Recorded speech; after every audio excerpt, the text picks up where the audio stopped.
Part 1. You will hear some people talking about getting exercise. First, you have some time to look at questions 1 to 7.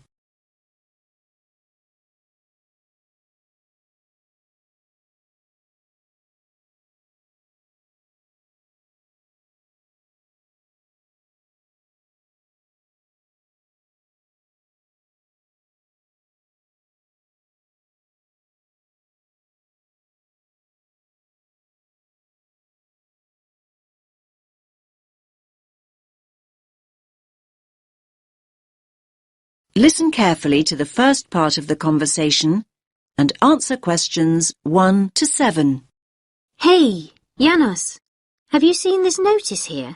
What's that? Join our mole walking program, Get Fit for free. Now, I like the sound of that. I can't afford to keep up my gym membership this term. It's too expensive. I know what you mean. But what exactly is mole walking? Sounds a bit boring to me. Hold on. OK, it may sound boring, but it might be a great opportunity to take exercise. Think about it.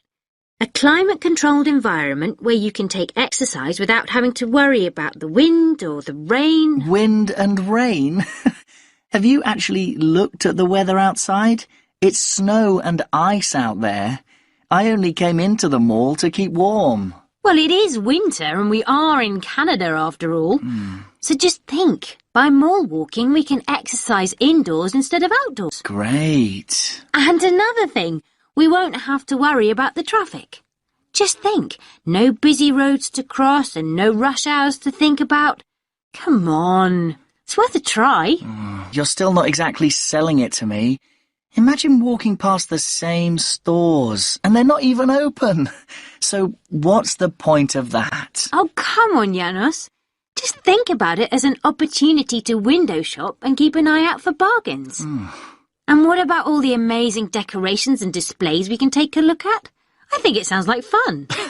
Did you say fun?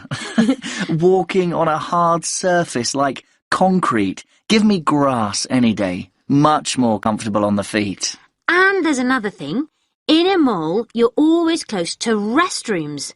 And water, come to that. What could be better than that? I think I know the answer to that one. Exercising in a gym is a whole lot better. Well, anyway, we can get more details at the information kiosk. So, do you want to come with me or not? I'll give it a miss. I'm off to the gym to make the most of my membership before it runs out. Hello. I'd like more information about the mall walking program. Great! We're always looking for new members. Can I just ask you how you found out about the program? On the notice board on the first floor. Oh, that's great! Most of our new members come through the website or through friends. Good to know people still read the notice board here in the mall. Yes, I guess so. Now, let me give you some details. The program runs weekdays, Monday through Friday. And it's an early start. Wait for it. Walkers meet at 7 a.m. 7 a.m? That is pretty early. But come to think of it, my lectures start at 9 most mornings, so I would be able to make it back to the campus in plenty of time. Great. Actually, most members go straight on to work or college after their walk, so you're not alone. Now, our members meet here on the ground floor. Here at the information kiosk? No, just over there at the food court. Oh, the food court. OK. Yes, just follow the smell of coffee. Normally about 10 to 15 people show up for each walk, but numbers can vary. So, up to 15 in a group. That's an ideal number. Glad it's not 50. And how long do the walks last? You can expect to walk for 1 hour, but some groups do less, half an hour or so, and a few groups even do up to an hour and a half, so it's best to check when you arrive. Which day were you thinking of starting? Now you have some time to look at questions 8 to 10.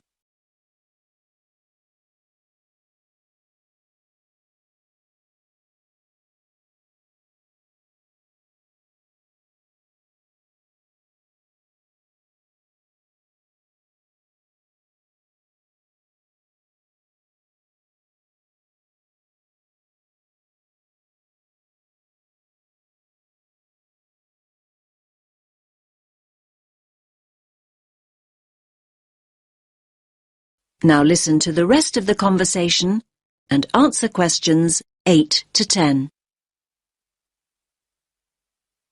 Well, next Monday would work for me. Morning lectures have been cancelled, so I would have plenty of time.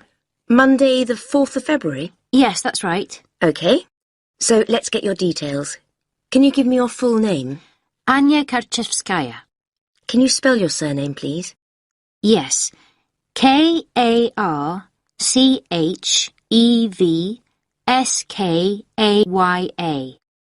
And your address? Apartment 12, 2 Burlington Street. And a contact telephone number? 0757 634 5003. I'll just read that back. 0757 634 5003. Yes. Oh, by the way, new members receive a free gift when they join, and it's a much better gift than last year. We gave people badges, but they tended to lose them, and more recently we provided visors instead, but they weren't very popular. So this year we're giving new members T-shirts. That's great. What colour? Yellow. I've got plenty in stock, so you can collect yours on Monday. Thanks a lot. That is the end of part 1. You now have half a minute to check your answers.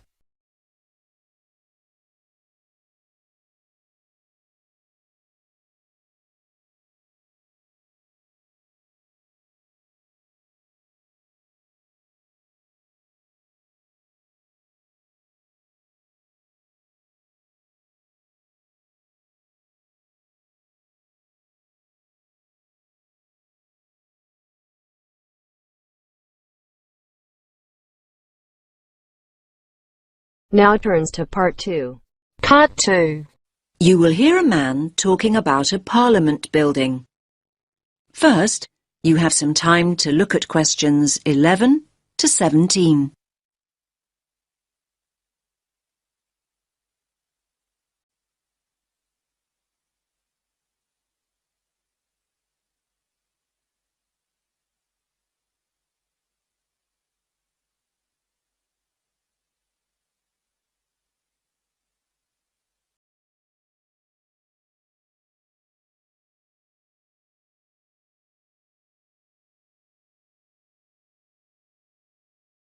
Listen carefully to the first part of the talk and answer questions 11 to 17.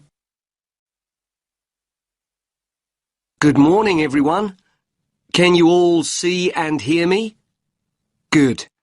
Now, my name's Dan, and I'm your guide this morning for our tour of the New Zealand Parliament. Now, we're standing in the executive wing of the Parliament complex. This is where all the government ministers have their offices and where the Prime Minister and the Cabinet meet. Now, most people here refer to this building as the Beehive, and no prizes for guessing why it's called the Beehive. That's right. It's shaped exactly like a traditional beehive, and it's one of the most famous buildings in Wellington. Now, I'll start with some background information about the design and construction of the building. It may come as a surprise for you to learn that the architect wasn't a New Zealander. No. In fact, it was designed by a Scottish architect, Sir Basil Spence. He designed the concept for the building during a visit he made to our city in 1964. His idea was that all the offices and rooms would radiate from a central core. Now, the Beehive was built in stages over 10 years. Construction began on building the underground car park and the basement at the end of the 1960s, in 1969. And over the next decade, the remaining floors were constructed. Yes, 1 decade later, in 1979, the first parliamentary offices moved in. Now, as you can see, the Beehive is pretty high. In fact, it's 72 metres tall. It has 10 floors above ground and an additional 4 floors below. So that's a total of 14 floors altogether. That means there's plenty of space for the many facilities available to the members of Parliament and ministers to use. These include a small theatre and a television studio. Now, if you'd all just like to follow me, we can make our way inside the building itself. Now you have some time to look at questions 18 to 20.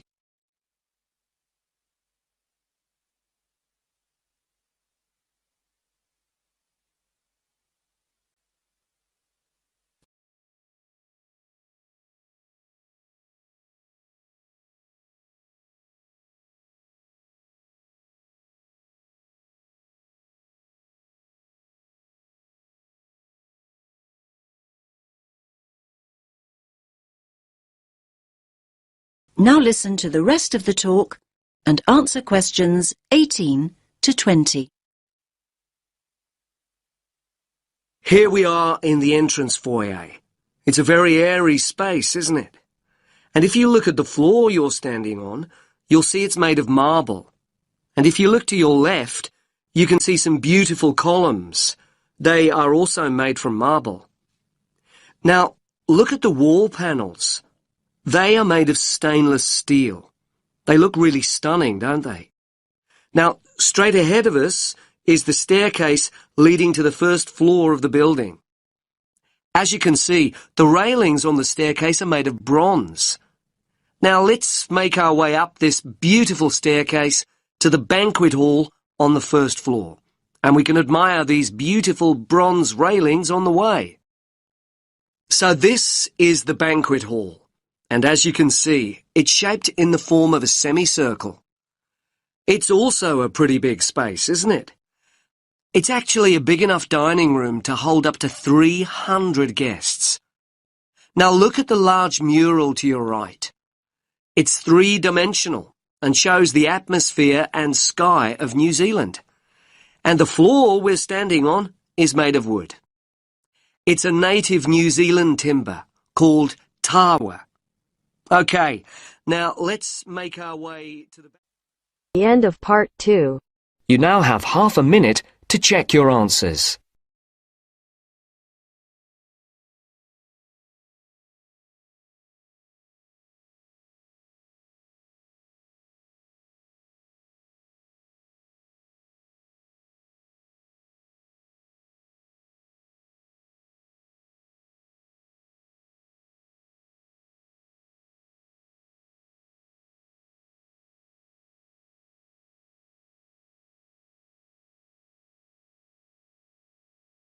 Now turns to part 3. Part 3. You will hear two students talking about reading. First, you have some time to look at questions.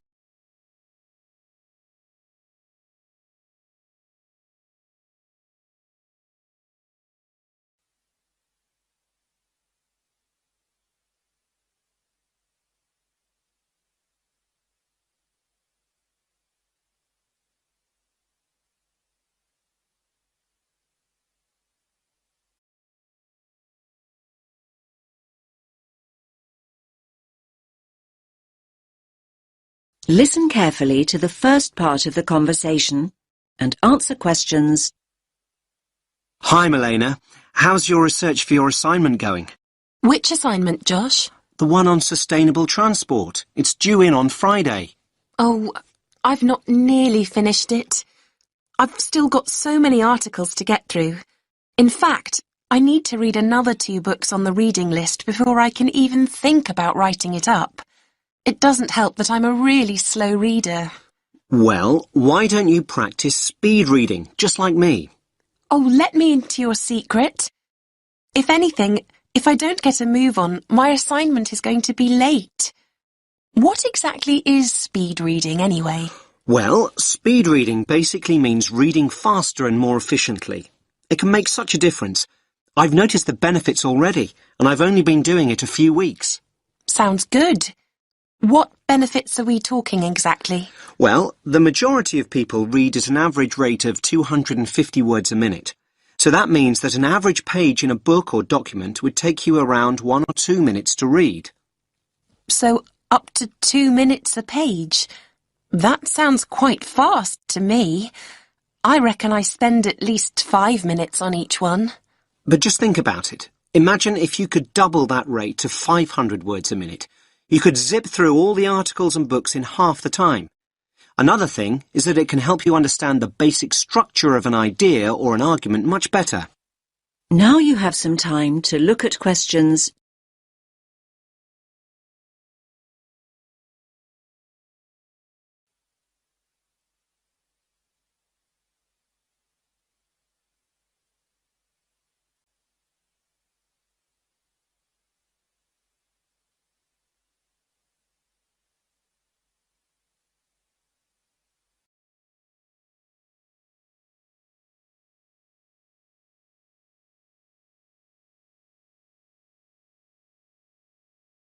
Now listen to the next part of the conversation and answer questions. You make speed reading sound like some kind of sport. Well, actually, speed reading is a bit like playing sport. I like to think it's similar to running. Running? Much too fast for me. I'm more of a jogger. You're not selling it to me very well. Okay, but just think about what it takes to be a fast runner. You can learn the techniques, but to get really good at it and build up your speed, you really need to practice. But athletes train for hours every day. That's true, but your reading speed can improve if you practice a few basic techniques.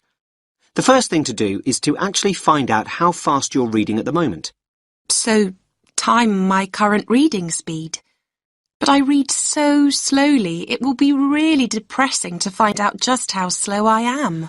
Believe me, timing yourself is a really good idea and it's so easy to do.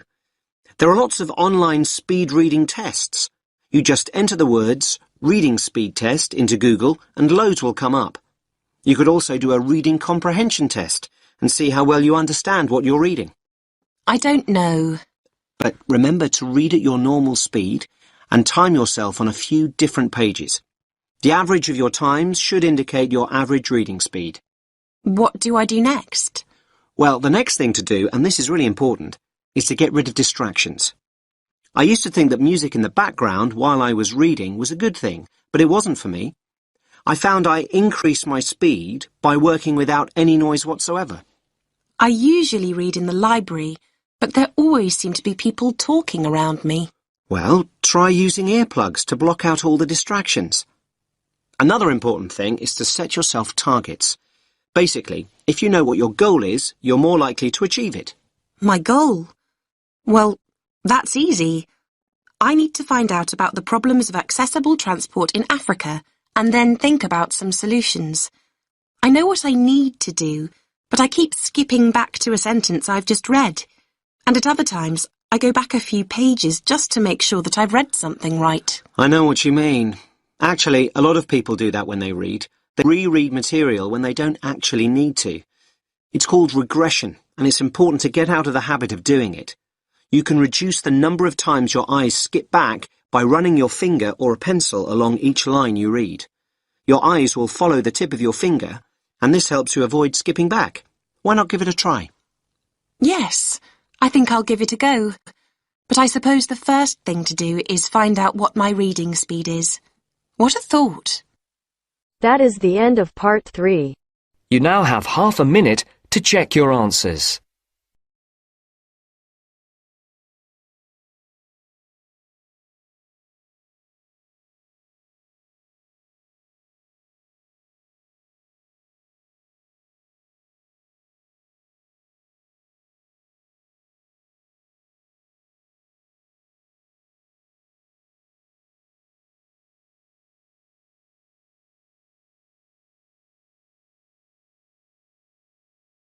Now turns to part 4.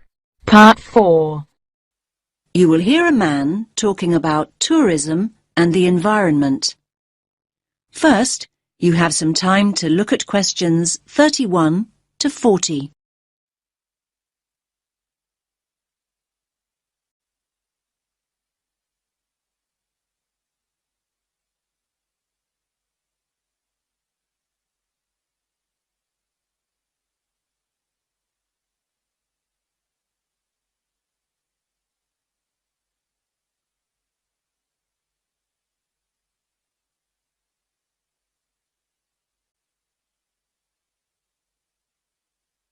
Listen carefully to the talk and answer questions 31 to 40.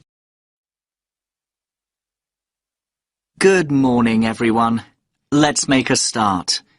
Now, over the last few weeks, we've looked at some key areas in the travel and tourism module.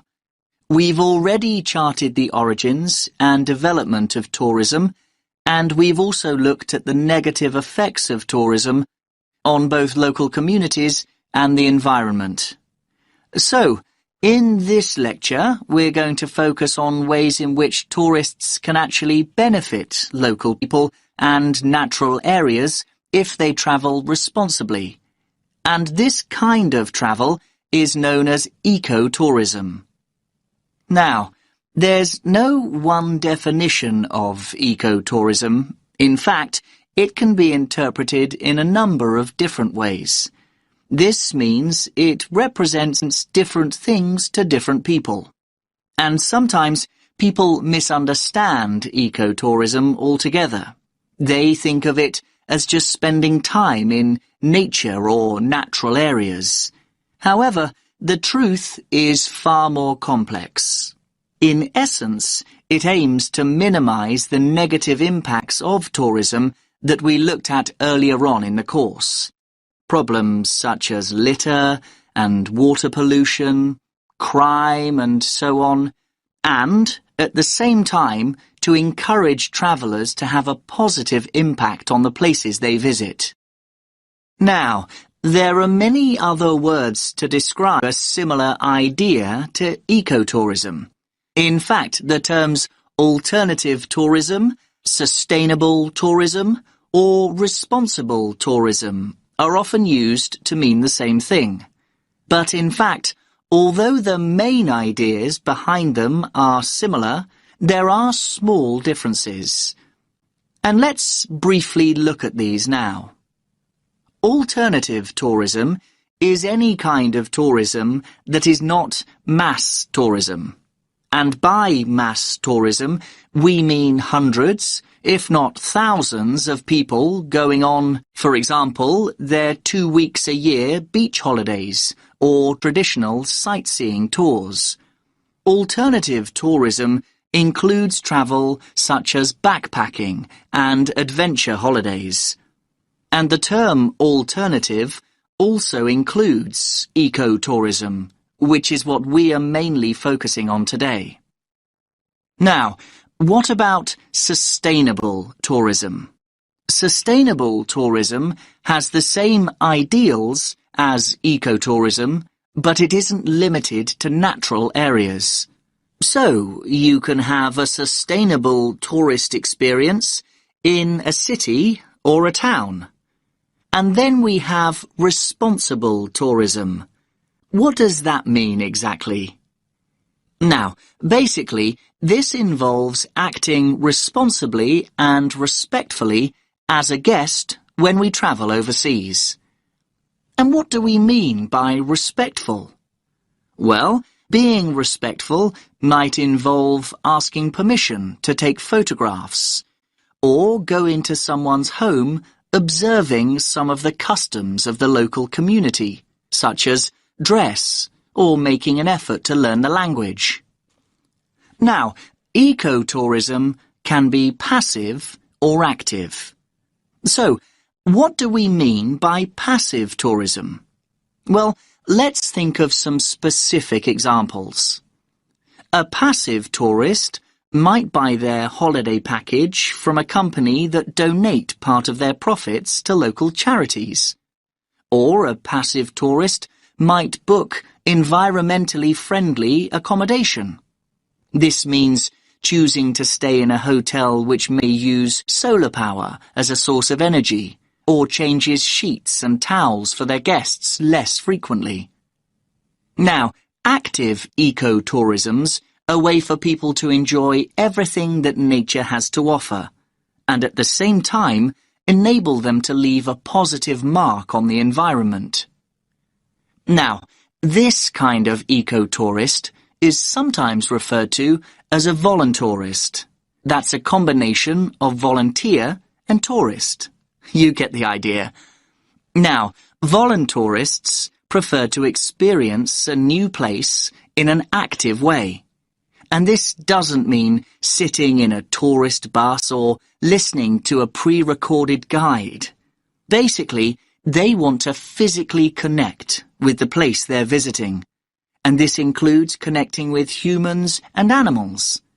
Now, their approach to travel can make a real difference and can really benefit the places and the communities they choose to visit. Voluntourists often help local people construct and repair buildings, or it could mean being willing to help a community with nature conservation. So let's think of some specific examples of this kind of work in action. Now, voluntourists have helped local communities to plant hundreds of trees and installed identifying signs in the rainforests of Costa Rica. They've also helped with sustainable food production in Cuba, and in Jamaica, they've been involved in the cleaning up of local rivers. And in Thailand, they've worked on building ecologically sustainable reforested habitats. Now, some of the work that voluntourists do also involves looking after endangered animals, like the Giant Panda Project in Japan, or the Animal Sanctuary Project in Ecuador. Now, this work doesn't just involve interacting with wildlife, but involves educating local people about the need to protect wildlife. Now, before we explore wildlife tourism in more detail, does anyone have any questions? That is the end of part 4.